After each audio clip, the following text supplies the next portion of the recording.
तो खबर है कि एलएसी पर चीन की हरकतों पर नजर रखने के लिए सेना को जल्द ही नया और आधुनिक हथियार मिल सकता है, जिसके लिए घातक तेजस फाइटर जेट बनाने वाली भारतीय company Hindustan aeronautics limited special drone बनाने पर काम कर रही है। और ये मल्टी रोल ड्रोन इतने ताकतवर होंगे कि एलएसी के पास चीन की छोटी से छोटी हरकत भी इनकी पैनी नजर से नहीं बच पाएगी, क्योंकि दुश्मन के ठिकानों की जानकारी जुटाने के लिए इनमें आर्टिफिशियल इंटेलिजेंस का इस्तेमाल किया जाएगा और इन्हें तैयार करने में एलएसी पर तैनात भारतीय फौज की जरूरतों का पूरा ध्यान रखा जाएगा।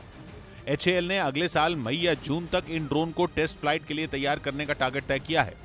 असल में यूक्रेन युद्ध ने साबित कर दिया है कि आने वाले वक्त में पायलट के बिना चलने वाले विमान यानी अनमैन्ड एयर व्हीकल ही दुश्मन की निगरानी करने या उस पर हमला बोलने के लिए सबसे घातक हथियार साबित होंगे। और इसी सोच के साथ एचएएल ने आधुनिक ड्रोन बनाने के प्रोजेक्ट पर काम तेज कर दिया। दावा है कि सेना के लिए जो ड्रोन तैयार किए जा रहे हैं उनमें मिसाइल तैनात की जा सकेंगी। साथ ही ये ड्रोन 40 किलो वजन लेकर उड़ान भर सकेंगे। इन्हें एलएसी और दूसरे ऊंचे पहाड़ी इलाकों में तैनाती को ध्यान में रखकर तैयार किया जा रहा है। और खबर है कि ट्रायल सफल होने पर पहले चरण में इस तरह के 60 ड्रोन तैयार किए जाएंगे, जो इतने घातक होंगे कि दुश्मन के ठिकानों की जानकारी तो जुटाएंगे ही, साथ ही जरूरत पड़ने पर उन्हें बम गिराकर नेस्त नाबूद भी कर देंगे। और इसके लिए सेना के जवानों को अपनी जान भी जोखिम में नहीं डालनी पड़ेगी, क्योंकि इन्हें दूर बैठकर कंट्रोल किया जा सकेगा।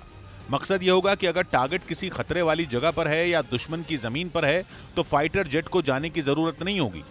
ऐसे में माना जा रहा है कि अगर ये ड्रोन भारतीय सेना के बेड़े में शामिल हो गए तो उसके लिए एलएसी पर चीन की दखलंदाजी का मुंह तोड़ जवाब देना आसान हो जाएगा। मतलब ये कि अगर चीन ने एलएसी पर किसी तरह की कोई चालबाजी दिखाई तो उसे करारा जवाब दिया जाएगा, क्योंकि पिछले काफी वक्त से एलएसी पर चीन लगातार भारत को उकसाने वाली हरकत कर रहा है। और गलवान घाटी की घटना के बाद पूर्वी लद्दाख में कई मोर्चों पर टकराव जैसे हालात बने हुए हैं, क्योंकि कई दौर की बैठकों के बावजूद चीन उन जगहों से अपने सैनिक पीछे हटाने के लिए तैयार नहीं है।